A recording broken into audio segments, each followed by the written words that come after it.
अस्सलाम वालेकुम। आज हम लोग बायोलॉजिकल मॉलिक्यूल पे ही डिस्कशन कर रहे थे, तो उसी का नेक्स्ट पार्ट करने लगे हैं जिसके अंदर हम लोग बात करेंगे कुछ इंपॉर्टेंट फर्दर पॉइंट्स की। तो आज जिसका स्टार्ट करते हैं उसमें है कि the presence of hydrogen bond among the water molecule cause the water to remain liquid. इसका मतलब ये हुआ कि जो वाटर लिक्विड होता है उसमें हाइड्रोजन बॉन्ड्स जो होते हैं उनका बहुत ज़्यादा रोल होता है। ठीक है, पूछा जाए तो ये जहन में याद रखिएगा कि हाइड्रोजन बॉन्ड की वजह से वाटर जो है अपनी लिक्विड नेचर में रहता है। फिर उसके बाद नेक्स्ट है without hydrogen bond water would boil at 80 centigrade and would freeze at -100 centigrade. इसका क्या मतलब हुआ? अगर हमारे पास हाइड्रोजन बॉन्ड ना हो तो वाटर जब बॉयल करेगा तो 80 सेंटीग्रेड पे करेगा और फ्रीज किस पे करेगा? -100 सेंटीग्रेड पे। ठीक है, अब कार्बोहाइड्रेट्स क्या होते हैं? ये पॉलीहाइड्रोऑक्सी एल्डिहाइड्स होते हैं या फिर कीटोन्स होते हैं। सही है।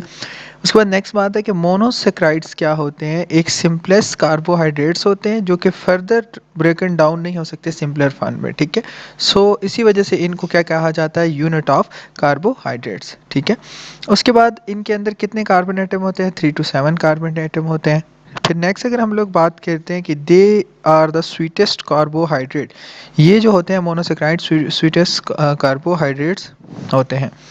फिर नेक्स्ट अगर हम लोग बात करते हैं they are easily soluble in water, ये वाटर के अंदर इजीली सोलुबल होते हैं।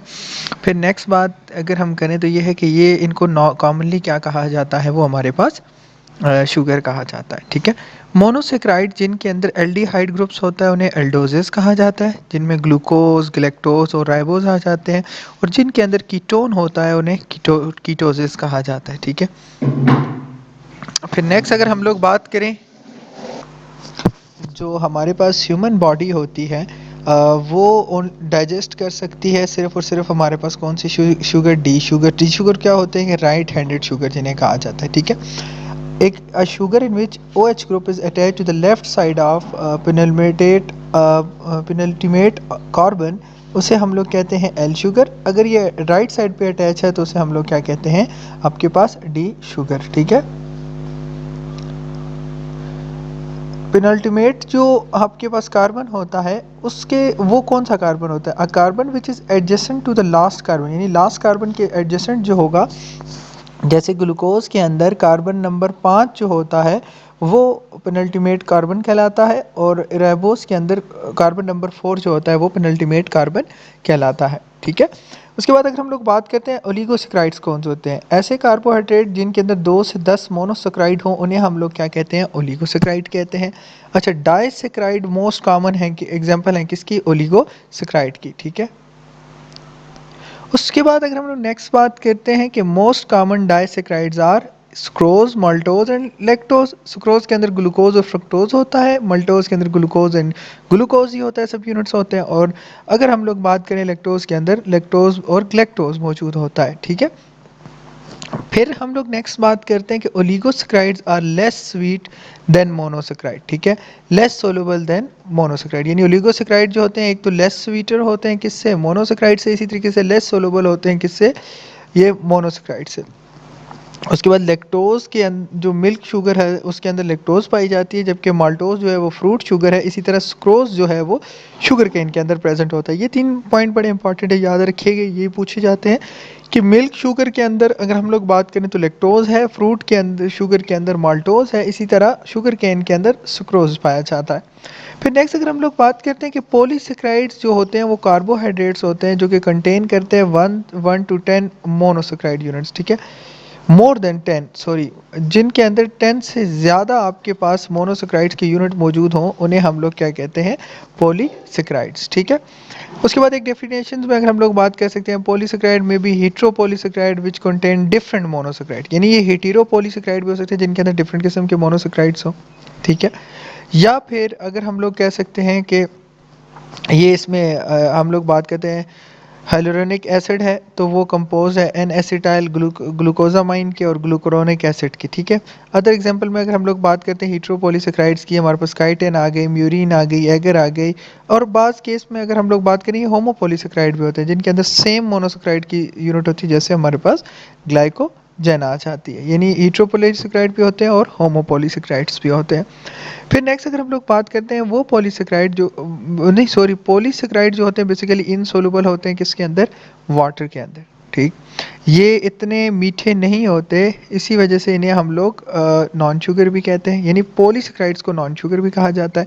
फिर अगर हम नेक्स्ट बात करते हैं कि ग्लाइकोजन ये जो होता है ब्रांच होता है, सेलुलोज जो होता है अनब्रांच होता है, ये पॉइंट याद रखिए, यानी ग्लाइकोजन क्या है, ब्रांच है, सेलुलोज अनब्रांच है। अब स्टार्च का केस ऐसा आ जाता है ये या तो ब्रांच्ड होता है सॉरी अनब्रांच होता है या फिर ब्रांच्ड होता है। ठीक है, नेक्स्ट अगर हम लोग बात करते हैं एनिमल्स, बैक्टीरिया और फंजाई फूड कर स्टोर करते हैं फूड को किस फॉर्म में, ग्लाइकोजन की फॉर्म में। यानी हमारे पास एनिमल्स जो आगे ह्यूमन बीइंग्स भी इनमें आ जाते हैं और फंजाई और बैक्टीरिया वगैरह इन सब के अंदर ग्लाइकोजन किस तरह स्टोर होता है, फूड किस तरह स्टोर होता है, ग्लाइकोजन की फॉर्म में। फिर अगर हम लोग बात करते हैं मोनोसेक्राइड और ओलिगोसेक्राइड, ये क्रिस्टलाइन जो होते हैं वो सॉलिड होते हैं, जबकि पॉलीसेक्राइड जो होते हैं वो अमॉर्फस सॉलिड होते हैं।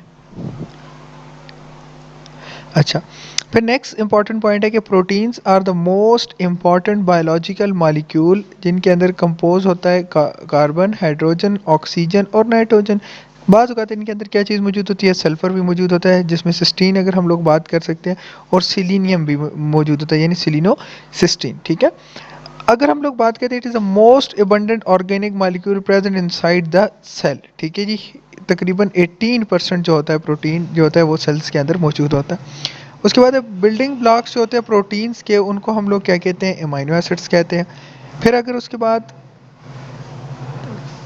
नेक्स्ट बात करें तो more than 300 amino acids are found in nature but only 22 them are responsible protein synthesis. 300 से ज़्यादा हमारे पास नेचर में अमीनो एसिड मौजूद होते हैं, लेकिन उनमें से सिर्फ 22 जो होते हैं वो आपके पास क्या बनाते हैं, प्रोटीन्स को सिंथेसाइज करने में हेल्प करते हैं।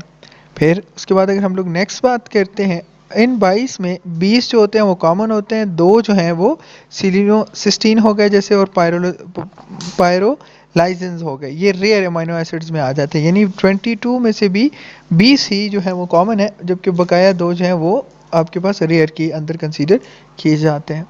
उसके बाद सिंपलेस्ट अमीनो एसिड जो है वो ग्लाइसिन है, कम्प्लेक्स अमीनो एसिड जो है ट्रिप्टोफैन है। उसके बाद एसिडिक अमीनो एसिड जो है वो ग्लूटामिक एसिड है और स्पार्टिक एसिड है।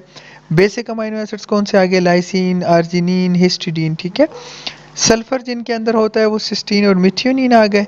एरोमेटिक अमीनो एसिड्स में फिनाइल एलानिन आ गया, थायरोसिन आ गया, ट्रिप्टोफान आ गया। ठीक है, एल अमीनो एसिड यानी लेफ्ट जिसे हम लोग अगर कंसिडर करते हैं जिनके अंदर NH2 ग्रुप जो होता है वो कौन सी साइड पे होता है, लेफ्ट साइड पे होता है, उन्हें एल अमीनो एसिड्स कहते हैं। डी अमीनो एसिड वो होते हैं जिनमें NH2 ग्रुप जो होता है वो हमारे पास, अमीनो ग्रुप जो होता है वो हमारे पास राइट साइड पे होता है। ठीक है, सॉरी।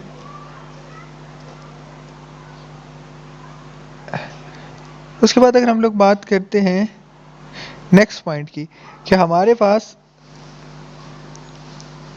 एक सेकेंड, कि ह्यूमन बॉडी के अंदर जो होता है वो protein synthesize protein from L amino acid and D amino acids are found in bacterial cell wall. ये पॉइंट याद रखिएगा कि हमारे जो प्रोटीन सिंथेसाइज होते हैं वो एल अमीनो एसिड से होते हैं, जबकि डी अमीनो एसिड्स की मदद से किस में होते हैं, हमारे पास बैक्टीरियल सेल वॉल में।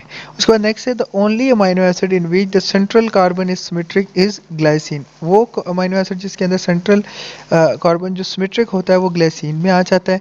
फिर उसके बाद remaining all amino acids have asymmetric central carbon. ठीक है, एक में सिमेट्रिक जिसमें था वो सिर्फ ग्लाइसिन आ गया, और एसिमेट्रिक जिसमें था वो हमारे पास किस में आ जाता है, वो बाकी जितने ज़्यादा हमारे पास अमीनो एसिड्स हैं। फिर लास्ट पॉइंट हम लोग डिस्कस करते हैं, a carbon which is attached with at least 2 same group are called symmetric carbon, जो मैंने अभी बताया।